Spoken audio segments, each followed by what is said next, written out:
to the OpenJaw Retail Expert Series. Today we are going to talk about Loyalty 2021, Recognition, Reward and Relevance. My name is Colin Lewis. I'm the Chief Marketing Officer of OpenJaw Technologies, and I'd like to welcome my special guest, Tony McQuillan. Thanks, Colin. Hello, everyone. My name is Tony McQuillan. I'm the Senior Product Manager for Loyalty in OpenJaw Technologies. Today we're talking about loyalty, but before we get into the meat of the subject, I want to tell you that this is part of an overall retail expert series. We've got lots of exciting things that we're talking about in very short webinars over a period of a number of weeks. So we'll encourage you to dip into those dynamic personalized offers, conversational interfaces, lots of interesting stuff.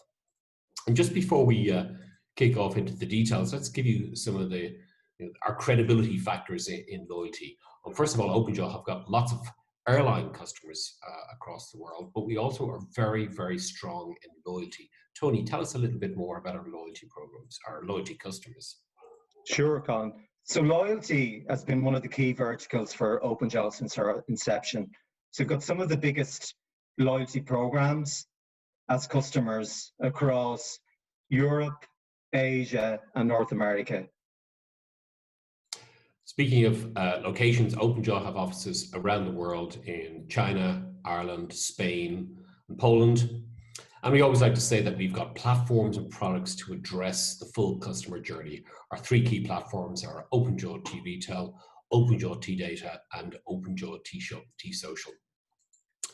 So let's get into loyalty. Let's start, however, at the top. Let's really take it from the top here and start with definitions and definitions of what loyalty are.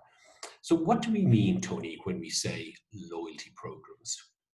Yeah, I think there's two really key aspects to this. So the first one, if you look at a loyalty program, it's really around creating profitable long-term relationships with your customers. The other aspect is viewing loyalty as a form of currency. So really essentially then it can be viewed as a form of currency for trading between the customer and the brand.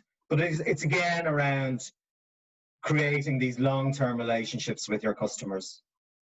So that's a great definition. But where did the loyalty programs originate from? I mean, they've been around in various forms over the years, but what was the original kind of source of loyalty programs as we know them today? The first real proper loyalty program was actually founded at the start of the 80s. So it was American Airlines Advantage program. And it's interesting, at its inception, what American Airlines were offering were special fares that were sold to their frequent flyers.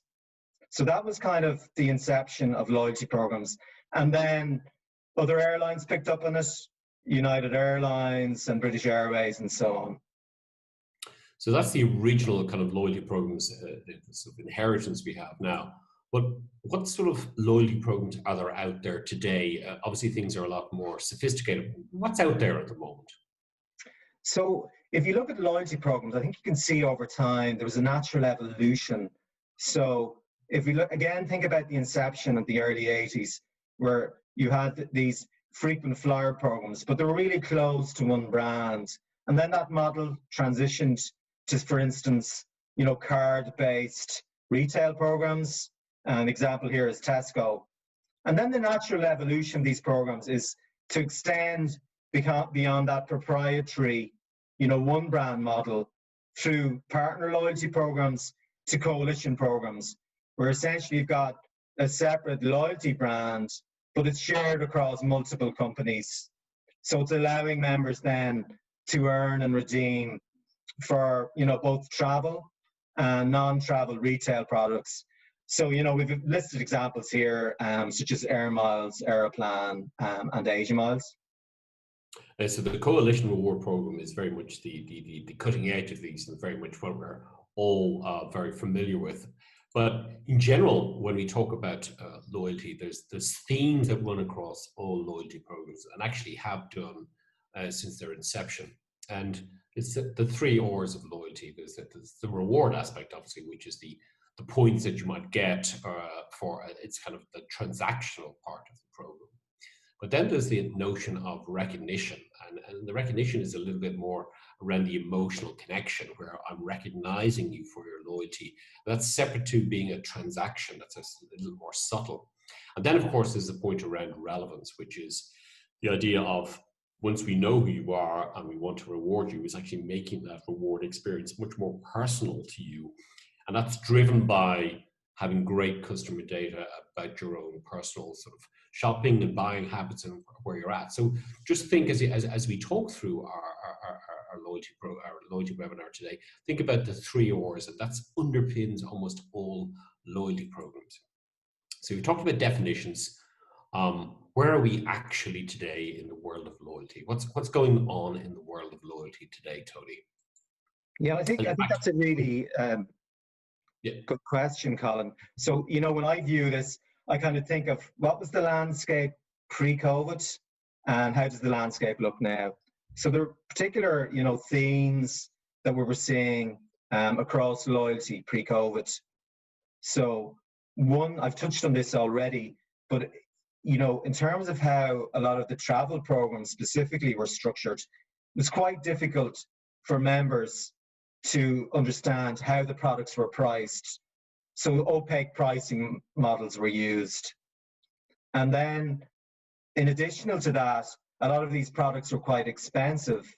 So along with members being, unable to determine the value, they also found it difficult to actually redeem these products, to earn enough miles to redeem them. Then in terms of how these were structured, and again, if you think about flights, we're using, specific fare classes, there was limited inventory, limited availability, causing a lot of frustration for members. Then following on from that, members do a lot of comparison shopping. So they were seeing not much differentiation across programs. So there was a good deal of commoditization, seeing a lot of very homogenous offers, similar offers. So I think, in terms of pre-COVID, Colin, these were the kinds of elements we were seeing across loyalty. Of course, now with COVID, there's one thing that's happening, and it's particularly what's happening at retail, what's happening in the world of online and e-commerce. And I think we all know that online has grown exponentially, but the phrase used is that there's been 5 years growth in just 3 months, particularly in the first phase of lockdown. And to give you some examples of this, the UK online grocery sales doubled almost overnight, and non-grocery, non-food peaked at over 60%. And the latest data is showing that that's actually staying robust at around 30 to 40%. So it hasn't fallen back. Online and e-commerce is here to stay, even though many more stores are actually open. That's just the UK. That's been replicated across Europe. But of course, the biggest market of them all is e-commerce in US. That rose by 32% in Q2, coming off a very robust base. And actual retail online growth grew by 5% from 17% to 22% in the US. And that is, once you know the size of absolute retail in the US, you'll realize what an exponential growth has been. So retail has changed overnight. 2020, retail has changed almost immediately. So, Tony, what impact then has COVID has also had on loyalty programs as a downstream effect on the effect on retail? Yeah, and I think there's some very interesting things, like maybe they're pretty obvious when you think about it, but obviously within the travel space, there isn't the opportunity to travel at this point. So I think there's been a shift to within these programs to the retail, the non-travel. And then, of course, in terms of then the programs that are best positioned, it's really survival of the fittest at this point. So, a lot of programs then in terms of travel, we're seeing issues where, really what members are trying to do is cancel, get refunds. So, there's some key things around the points that we mentioned earlier in terms of the limited redemption choices, the ability to redeem or earn, that really they've been exacerbated at this point.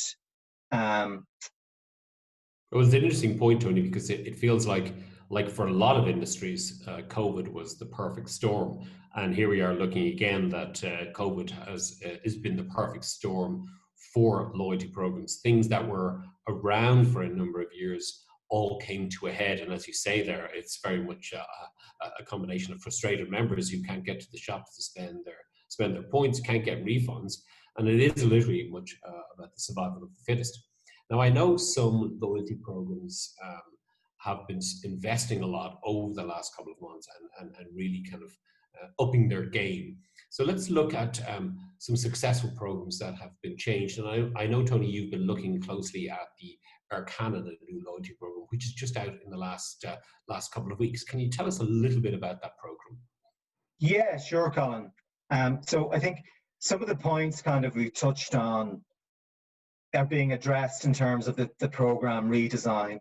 So if you look at the various elements of the new program, there's no restrictions. So that whole issue around the limited availability, that's been addressed fundamentally.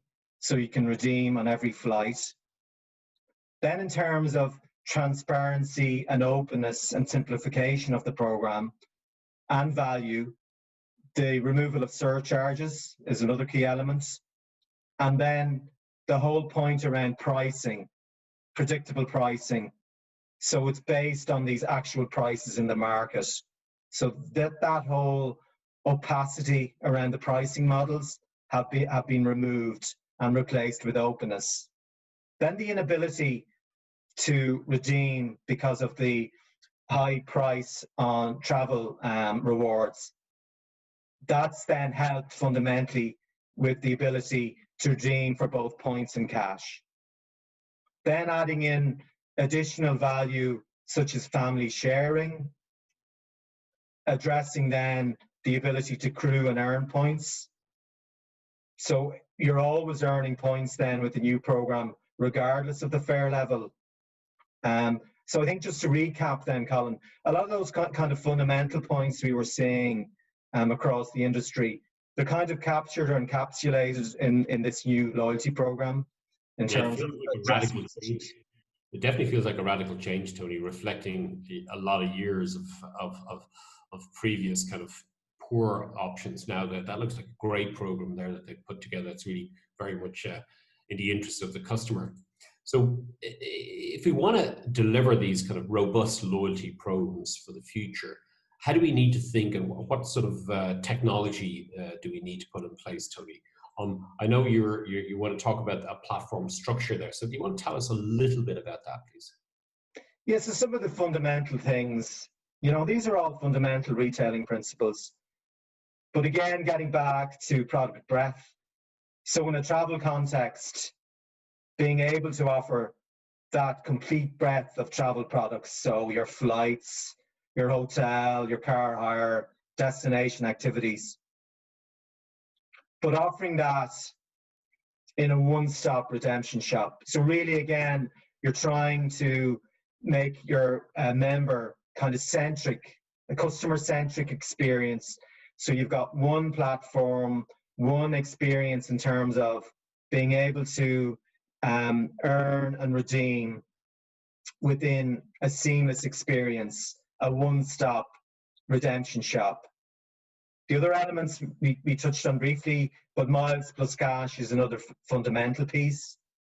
Relevancy you mentioned earlier, Colin, so having personalized promotions.